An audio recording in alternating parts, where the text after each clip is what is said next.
마음 담기라는 말씀으로 여러분과 은혜를 나누길 원합니다. 제가 페이스북을 잘 안 하는데 요새 설교 때문에 페이스북을 자주 봐요. 페이스북에 봤더니 거기에 마음에 무엇을 담겠습니까? 라고 하는 그 글이 올라와 있더라고요. 거기에 이런 얘기가 있습니다. 병에 물을 담으면 물병이 되고, 병에 꽃을 담으면 꽃병이 되고, 꿀을 담으면 꿀병이 됩니다. 통에도 물을 담으면 물통이 되고, 거기다 똥을 담으면 똥통이 되고, 쓰레기를 담으면 쓰레기통이 됩니다. 그릇에 밥을 담으면 밥그릇이 되고, 국을 담으면 국그릇이 되고, 김치를 담으면 김치 그릇이 됩니다. 우리들의 마음도 이것들과 똑같아서 그 안에 무엇을 담느냐에 따라서 달라집니다. 욕심을 담으면 욕심장이가 되고, 심술을 담으면 심술꾸러기가 됩니다. 그러나 감사, 사랑, 겸손 등 좋은 것을 담아두면 남들로부터 대접받는 사람이 됩니다. 무엇을 담느냐 하는 것은 그 어느 누구의 책임도 아니고 오직 자기 자신입니다. 라고 하는 글입니다. 제 이 글을 보면서 야, 그렇구나. 내 마음에 무엇을 담느냐 정말로 중요하구나. 사람들이 어떤 사람을 평가할 때 우리 한국 사람은 이렇게 평가합니다. 저 사람은 지위나 재물이 무엇일까? 그 사람의 외모는 어떻게 생겼나? 그걸 보고 그 사람을 평가합니다. 그래서 사람들은 이러한 사람들의 평가에 남의 눈을 의식하기 때문에 돈을 많이 벌기를 원하고 높은 지위에 올라가기 원합니다. 특히 현대인에게 가장 중요한 것은 뭐냐면 외모가 중요하기 때문에 더 아름다운 것을 하면 성형, 다이어트, 무엇이든지 물불을 가리지 않고 합니다. 그래서 한국을 뭐라 하면 성형공화국이다. 이렇게까지 심지어 얘기합니다. 그런데 사람의 가장 중요한 것은 외모나 그 사람의 재물이 아니고 그 사람의 마음에 달려있다고 하는 것입니다. 어떤 마음을 가지고 믿음 생활하고 있는가, 어떤 마음을 가지고 삶을 살아가느냐에 따라서 달라진다고 하는 것입니다. 근데 이 말은 쉽게 하면 이런 얘기입니다. 좋은 마음을 가진 사람은 좋은 사람이고 나쁜 마음을 가진 사람은 나쁜 사람이다. 이런 얘기입니다. 좋지 않은 마음이 뭡니까? 욕심입니다. 내가 남은 생각하지 않고 내가 가지려고 노력하는 것, 그것을 갖다가 우리는 욕심장이 그것을 좋지 않은 마음이다 그럽니다. 욕심을 부리면 두 가지가 나타나는데 하나는 교만해집니다. 하나는 비굴해집니다. 돈 앞에서는 자기가 성공이라고 하는 그거 앞에서는 비굴해지고 성공하면 교만해집니다. 그래서 그것을 욕심이 많은 사람이다, 좋지 않은 사람이다 그럽니다. 그런데 겸손한 마음, 따뜻한 마음을 가진 사람은 바로 행복한 사람이라 그럽니다. 그런 사람 우리는 좋은 사람이라 이렇게 얘기합니다. 믿음도 역시 마음의 문제인 것 같습니다. 믿음도 우리는 주님께서는 우리의 외모를 보지 않으십니다. 우리의 소리를 보지 않으시고 내 마음에 진짜 예수 그리스도의 마음을 담고 있는지 주님은 쳐다보고 계신다고 하는 것입니다. 아무리 외적인 종교 행위는 열심히 하고 열심히 기도하고 열심히 예배하고 열심히 종교적인 봉사활동을 하는 것 같은데 그의 삶에서는 예수 그리스도의 향기가 나타나지 않는 사람이 있습니다. 왜? 마음은 행동으로 나타나지만 마음 없는 행동은 아무 소용이 없다라고 하는 것입니다. 그래서 요한 웨슬리 목사님이 이런 얘기를 하죠. 기독교는 마음의 종교다 이렇게 얘기합니다. 오늘 성경 빌립보서 2장 5절부터 8절 말씀은 사도 바울이 빌립보 성도에게 마음을 같이하여 같은 한 마음으로 주님의 성전을 하나님의 교회를 섬기라 라고 하는 하나님의 말씀입니다. 빌립보 교회에서 이 마음을 사도 바울은 뭐냐면 예수 그리스도의 마음이다. 이 말씀을 2장을 전체적으로 한 단어로 줄이면 이런 얘기입니다. 예수님의 마음을 너희 마음에 담으라. 이 말이 바로 2장 전체의 하나님의 말씀입니다. 교회 안에서 여러 사람들이 선한 일들을 계획할 수 있습니다. 사랑과 위로의 행위를 할 수도 있고 자비와 긍휼을 베풀 수도 있고 예배의 의식에 참여할 수 있습니다. 그런데 사도 바울은 그런 게 중요한 게 아니라 너희 마음에 겸손한 마음을 가지고 다른 사람을 높여주라는 겁니다. 다른 사람의 생각을 소중히 여기고 같은 관심을 가지고 말씀 안에서 하나가 되라는 것입니다. 이 마음이 곧 그리스도 예수의 마음이라. 그래서 오늘 이 본문의 말씀을 통해서 예수님의 마음은 과연 어떤 마음일까? 그리고 예수의 마음을 우리의 마음에 담기 위해서는 우리가 어떻게 해야 되는가? 이런 것을 가지고 마음 담기라는 말씀으로 여러분과 은혜를 나누기를 원합니다. 어떤 병원에 온 한 여인이 있었어요. 이 병원에 와서 자기는 불치의 중병에 걸려서 죽게 되었다는 겁니다. 그래가지고 이 의사 선생님이 이 사람의 온갖 모든 것을 다 조사했는데 아무런 병명도 발견하지 못합니다. 그래서 그 의사는 결국 발견하게 됐습니다. 그의 병은 그의 마음에서 온다는 것을 발견했습니다. 지난날의 죄책감 그리고 상처가 그 여인을 죽게 하고 있다는 것입니다. 그래서 그 의사가 그 여자 환자를 데리고 조제실로 갑니다. 그 조제실에 많은 빈병들이 있었습니다. 그러면서 그 여자 환자에게 묻습니다. 이 병에 만약에 독약을 넣는다면 이게 뭐가 되겠습니까? 그랬더니 독극물은 독약병이 되는 거죠. 만약 거기에 모든 병을 살릴 수 있는 놀라운 신비약을 넣는다면 이건 무슨 약이 되겠습니까? 기적의 약이 되겠죠. 우리의 마음에 무엇을 담느냐 그거에 따라서 여러분 환자가 독약병이 될 수도 있고 모든 것을 살리는 기적의 병이 될 수도 있습니다. 이 여자 환자가 이 의사의 말을 듣고 완전히 바뀌고 그때부터 긴 잠에서 깨어납니다. 아, 내 삶에서 내 마음에 독약을 담고 살고 있었구나. 그것을 깨닫게 되고 병이 완치되었다라고 하는 것입니다. 우리 마음엔 여러 가지 지난날의 상처와 아픈 게 있는데 이 상처와 아픈 것을 계속 담고 살면 중병에 걸려 죽게 됩니다. 우울해지고 모든 삶에 회의를 느끼게 살게 된다고 하는 것입니다. 그래서 여러분 김시습의 매월당집에 보면 이런 얘기 있습니다. 깊은 산속에 어떤 사람이 길을 걸어가고 있는데 독사가 팍 물었어요. 근데 이 독사가 이 얼마나 무서운 독사인지 한번 물면 거의 다 100% 죽는다 그럽니다. 근데 이 사람은 지나가다 보니까 그냥 가다가 나뭇가지가 스친 줄 알고 그냥 지나가서 그 산을 타고 내려왔습니다. 근데 사람들이 보니까 아니 다리에 뭐가 물려서 피가 나고 있거든요. 그러니까 딴분이 딱 보더니 당신 피가 나고 있다고. 그러니까 저 나뭇가지에 그냥 걸렸습니다. 그래가지고 그 다리를 딱 물어보니까 뭐요? 독사가 물은 자죽.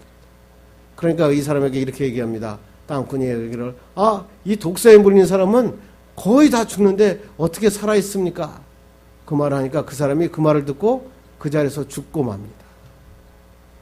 독사에 물려서 이것이 그냥 나뭇가지에 스쳤다고 생각할 때는 살아있었는데 그것이 정말로 죽는 독사에 물렸다고 생각하니까 죽었다고 하는 것입니다.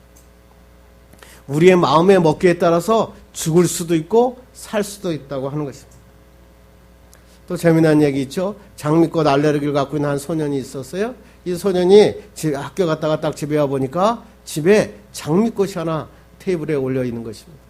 그러니까 이 장미꽃을 보자마자 알레르기 증상을 하고 그대로 거품을 물고 쓰러집니다. 그래가지고 막 사람들이 119를 타고 와서 병원에 가서 주사를 다 맞고 겨우 고쳐갖고 나왔습니다. 근데 중요한 건 뭘까요? 그 어머니가 그 꽃 테이블에다가 장미꽃을 놨는데 그 장미꽃은 조화였던 겁니다. 조화인데 조화 장미를 보고 이 사람에는 알레르기 증상을 일으켰다고 하는 것입니다. 너무나 제가 많은 예화를 드니까 여러분 아시죠? 미국에 실제로 있었던 얘기니까 냉동차에 차 안에 갇히면서 그 냉동차의 바깥의 문을 잠그고 누가 들어갑니다. 그런데 그 사람이 딱 보니까 자기가 냉장고에 갇히고 만 겁니다. 그리고 그 다음날 아침에 그 냉장차 문을 열어보니까 그 사람이 얼어 죽은 것입니다. 그런데 중요한 것은 뭐냐면 그 냉장차가 전혀 작동되지 않는 고장난 차였다는 것입니다. 실제로 아무것도 냉동차의 효과가 있었던 것이 아닌데 마음에 내가 얼어 죽는구나 생각하고 나니까 진짜로 얼어 죽었다는 것입니다. 제가 왜 이런 얘기를 계속 할까요? 우리의 삶의 방향과 삶의 질은 무엇에 따라 달라지냐면 마음에 따라 달라진다는 것입니다. 마음을 어떻게 먹을 것인가? 그거에 따라서 좋은 사람이 될 수도 있고 나쁜 사람이 될 수도 있습니다. 믿음 생활을 하면서도 좋은 성도가 될 수도 있고 나쁜 성도가 될 수 있다고 하는 것입니다. 그러기 위해서는 일단 처음에 첫째 마음이 어디에 있는가 이것을 우리가 알아야 됩니다.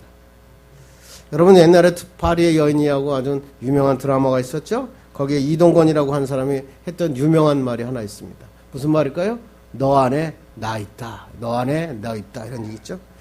내 안에 너 있다. 이 말이 얼마나 그때 인기를 사랑의 고백이냐면 내 안에 뭐야? 너로 가득 찼다. 이런 뜻이죠. 그래가지고 패러디가 얼마나 많이 나왔는지 모릅니다. 제가 그래서 인터넷 찾아보니까 패러디가 뭐 수십 가지가 나오는데 제일 재밌는 게 뭐냐면 김치만두가 김치한테 이렇게 얘기합니다. 너 안에 나 있다. 이렇게 해서요. 김치만두가 뭐 김치에게 야 만두 안에 뭐 있다? 김치 있다. 이렇게 얘기했더라고요.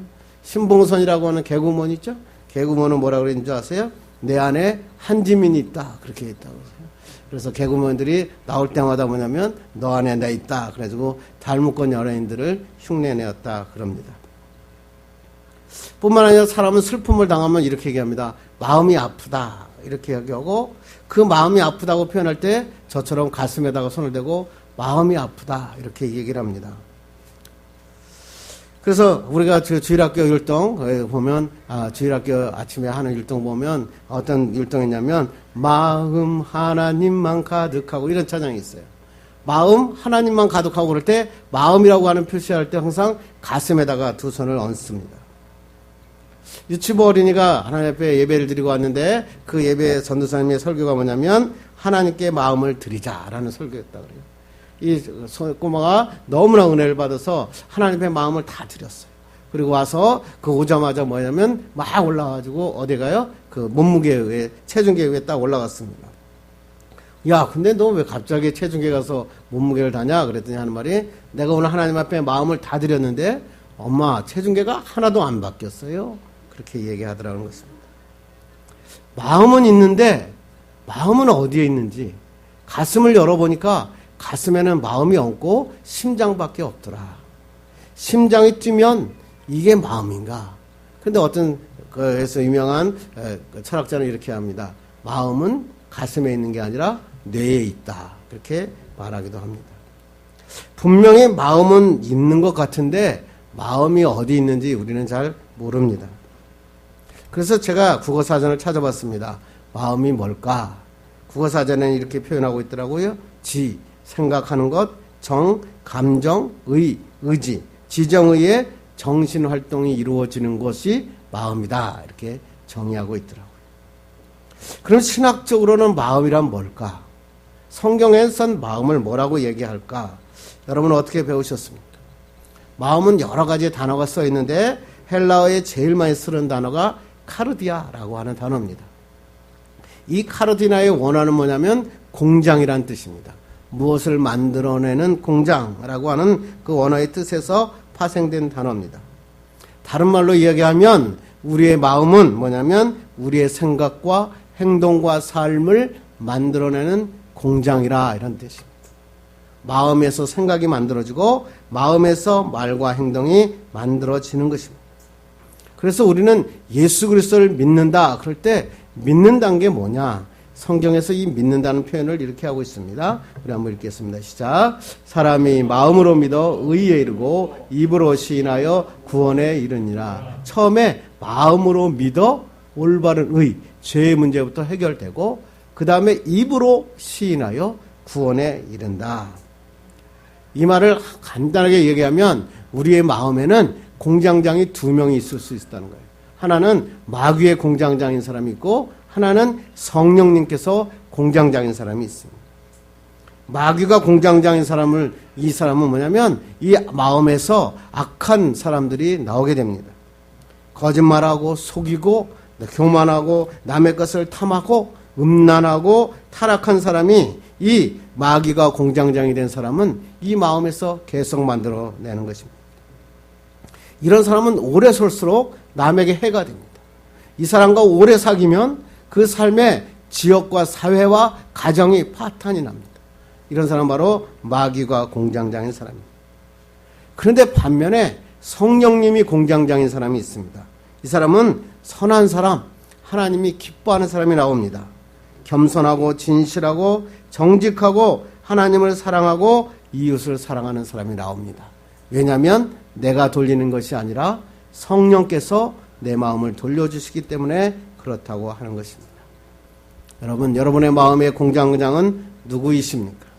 혹시 여러분의 주인 되고 또 여러분이 공장장을 마음대로 돌리고 있지 않습니까? 아니면 악한 영이 나에게 들어와서 사람들에게 악한 생각을 가지고 내가 하나님 앞에 부르짖고 있는 악한 공장장이지 않은가?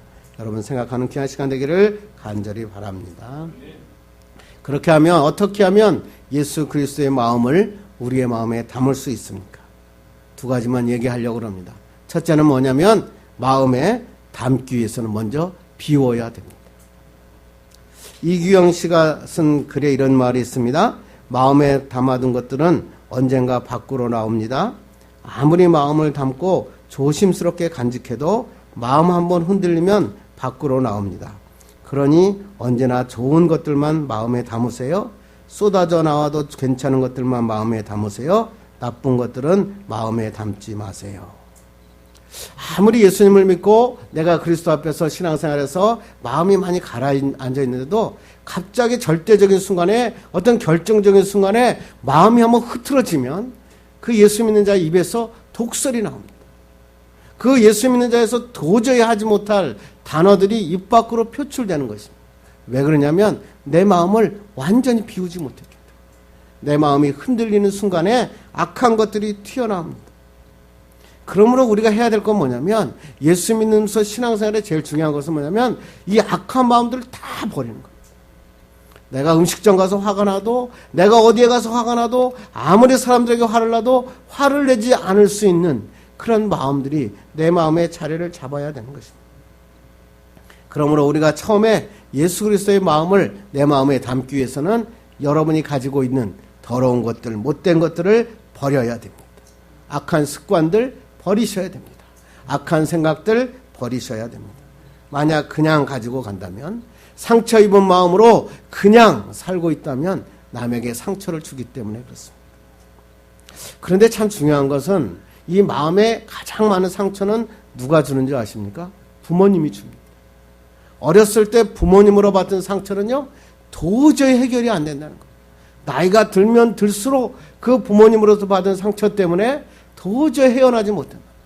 어머니, 아버님이 엄마를 때리던 그 모습, 그리고 그 아버님이 나에게 막 무시하던 그 모습, 내 생각과 다르게 자기 마음대로 이끌고 가던 모습, 그런 모습들이 내 가슴에 부모들이 상처가 계속 남아 있습니다.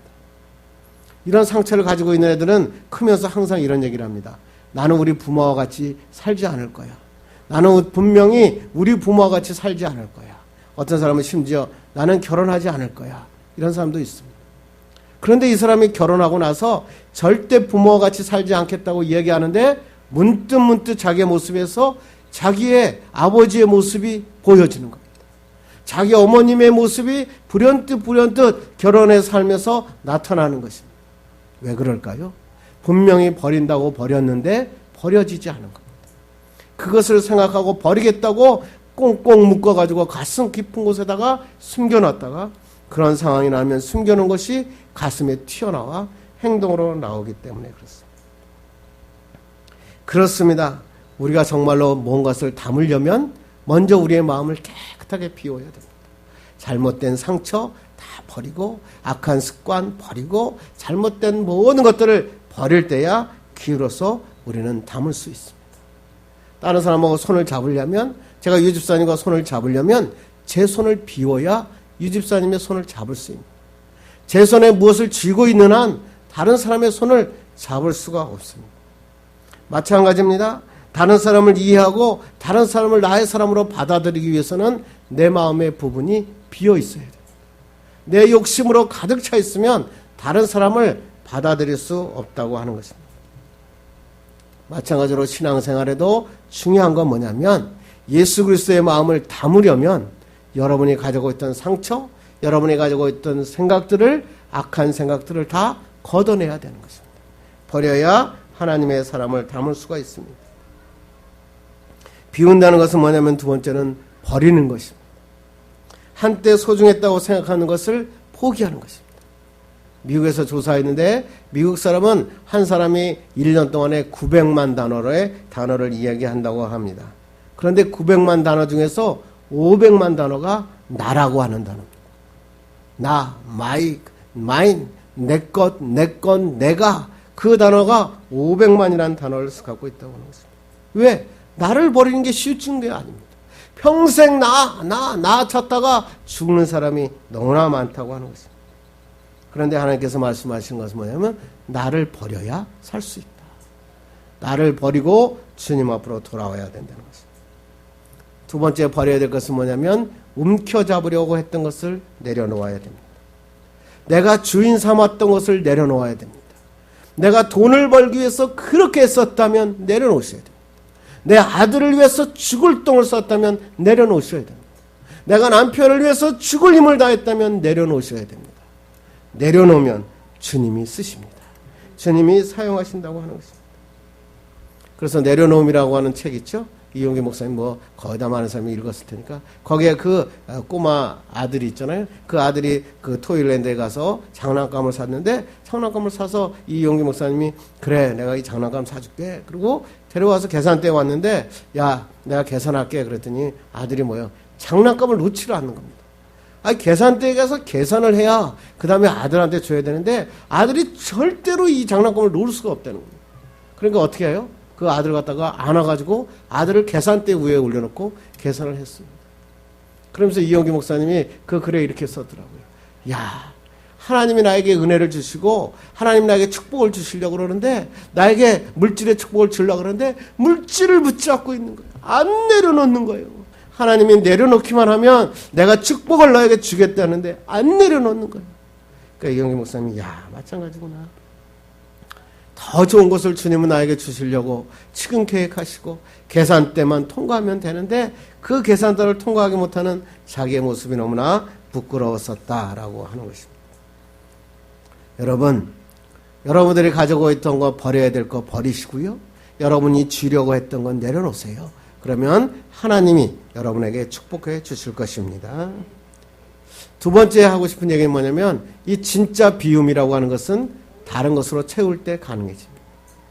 무디 목사님이 하던 설교가 너무나 유명해서 여러분 너무나 많이 아시죠? 이 무디 목사님이 이 컵을 딱 들고 이렇게 얘기합니다. 이 컵에서 공기를 빼는 방법이 뭡니까? 그랬더니 사람들이 이야기를 공기 펌프를 갖다가 빼면 공기가 빠집니다. 그리고 어떤 사람은 어떻게 해요? 그 컵을 뒤집으십시오. 그러면 공기가 다 빠집니다. 그런데 그거 갖고 공기가 빠지지 않은 것입니다. 그러니까 이 무디 목사님이 뭐라고 했어요? 여러분 다 틀렸습니다. 이 컵에서 공기를 빼는 방법은 이 컵에 다른 것을 채우는 것입니다. 그리고 주전자를 갖다 놓고 이 컵에다가 부었더니 컵에 물이 찰찰찰 넘쳤어요. 물이 넘쳤다는 얘기는 뭐예요? 공기는 빠졌다라고 하는 것입니다. 우리가 예수를 믿고 신앙생활 한다 그러고 세례도 받고 집사도 되고 장로도 되는데 왜 신앙생활에 올바른 신앙생활을 못하고 있느냐면 마음은 비우고 회개는 했는데 내가 예수의 마음으로 채우지 못했기 때문에 그렇습니다. 불교는 비움의 종교라 그렇게 얘기합니다. 불교는 비우면 끝납니다. 비우면 뭘 하겠다는지 아무것도 모르겠습니다. 그런데 기독교는 비움의 종교가 아닙니다. 기독교는 채우기 위해서 비우는 것이지 비움이 목적이 아니라고 하는 것입니다. 저는 대학교 1학년 때 우리 70년대 후반에 가장 유행했던 책이 우리 신입사님이랑 다 읽으셨겠죠? 라지니스와 크리스나 미리티 책입니다. 이 책이 얼마나 인기를 끌었냐면 저희 학교에 이 책이 아마 10명이면 7명은 이 책을 들고 다녔습니다. 매일 읽었습니다. 저도 얼마나 읽었는지 모릅니다. 명상과 수도 거기에 뭐죠? 자신을 비워야 행복할 수 있다. 그러면서 하는 말이 무소유가 깨달음이다. 이렇게 하는 책입니다.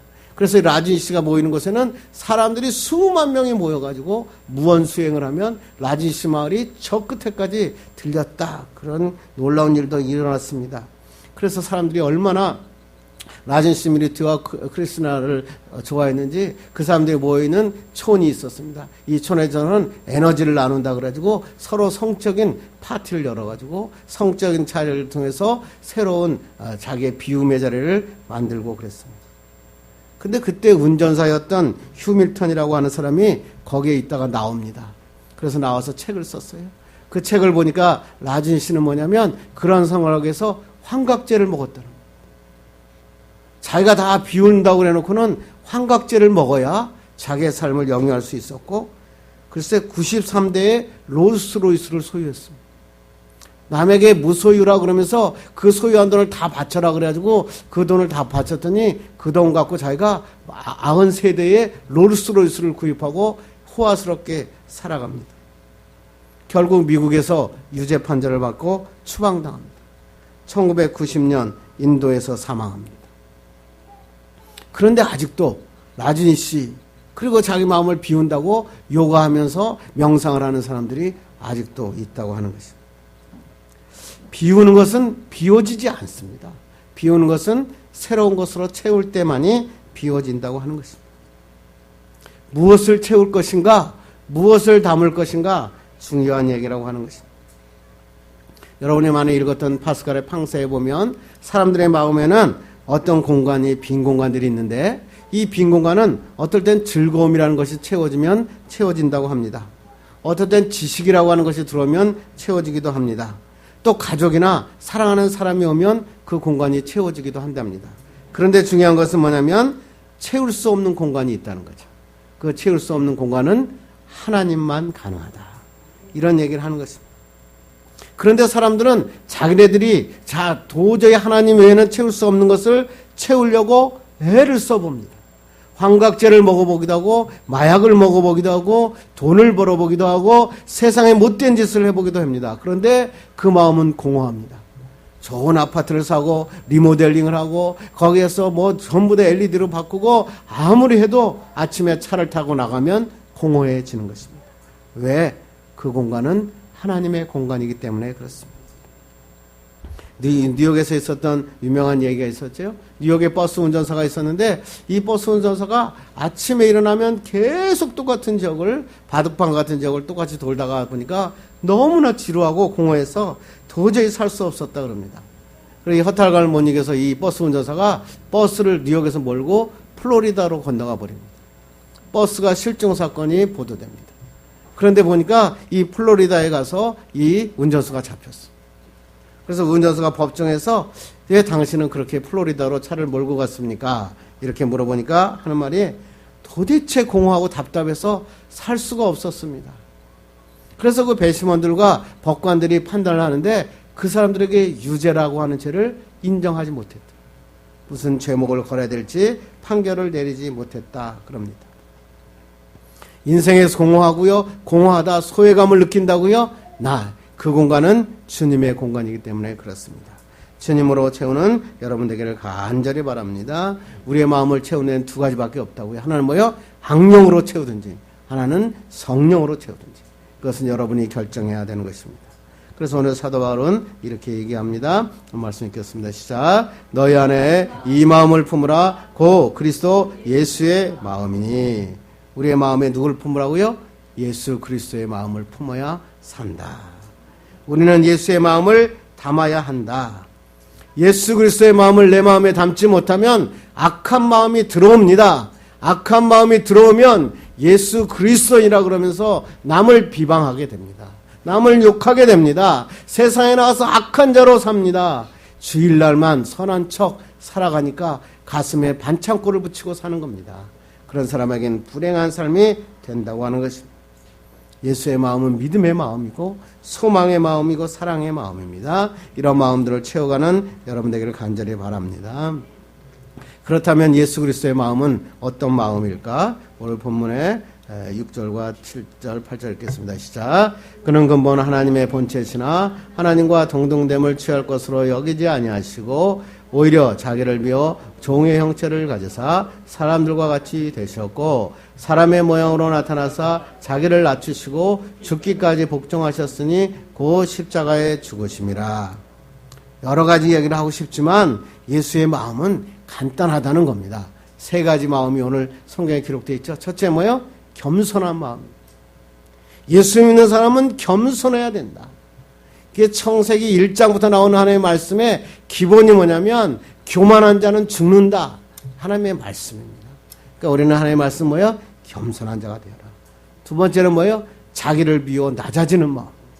자기를 비워 낮아질 때 참된 그리스도인이 될 수 있다는 것입니다. 세 번째는 뭐예요? 죽기까지 순종하는 것입니다.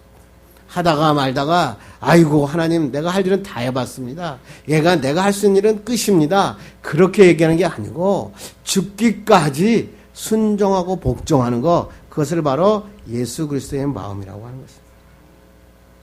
이런 예수 그리스도의 마음을 담기 위해서는 해야 될 일이 두 가지인데, 첫째는 예수 그리스도만 바라보는 것.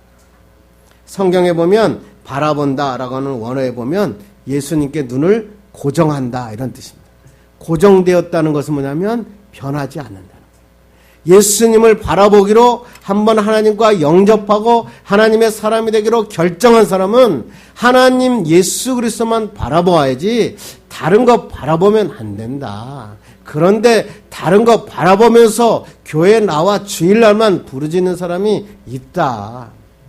예수님만 바라보면, 예수님께만 고정하면 예수님이 나머지는 책임져 주신다. 그것을 경험해야 예수 믿는 게 기쁜 거예요.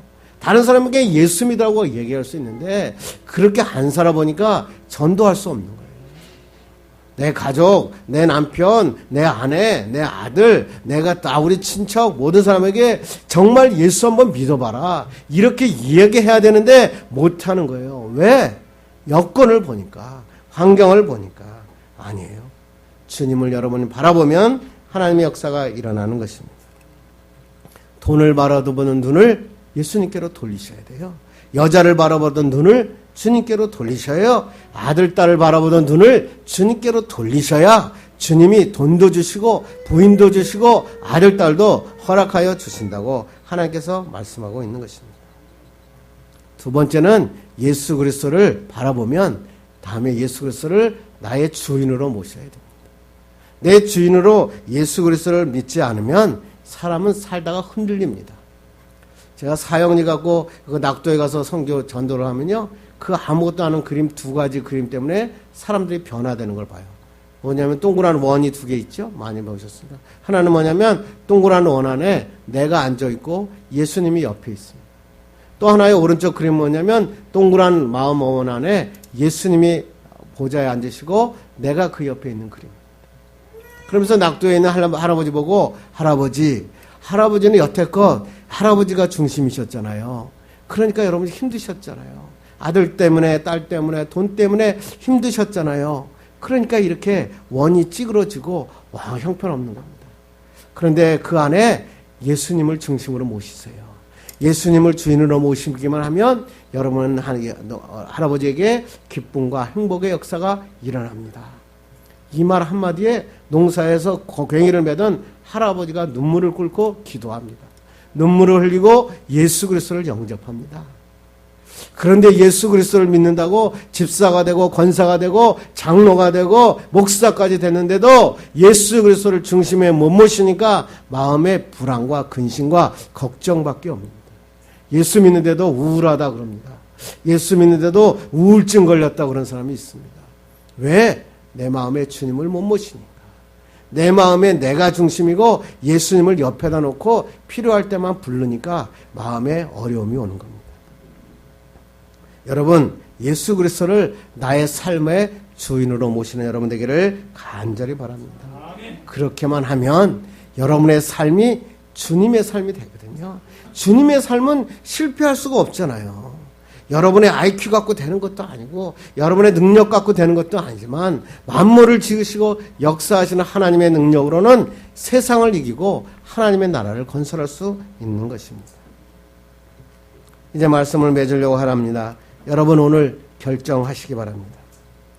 예수님이 주신 마음으로 살아갈 것인가? 아니면 여전히 상처 입은 마음으로 살아갈 것인가? 하나님이 주신 마음으로 성공의 삶, 행복한 삶을 살 것인가? 아니면 내가 가진 마음으로 실패하는 삶, 좌절하는 삶을 살 것인가? 하나님께서 오늘 우리에게 물으시는 겁니다. 그러기 위해서는 여러분에게 마음을 비우시기 바랍니다. 악한 마음, 여태까지 상처받았던 마음, 남에게 섭섭했던 마음 다 비워버리셔야 됩니다. 그리고 예수 그리스도의 마음으로 채우셔야 됩니다. 예수 그리스도를 바라보시고 예수 그리스도를 나의 주인으로 모시는 귀한 우리 꿈에게 여러분들 되기를 주님의 이름으로 축원합니다. 이런 그리스도인을 진짜 그리스도인, 더 크리스찬이라고 합니다. 이런 멋진 사람들 되기를 주님의 이름으로 축원합니다. 기도하겠습니다.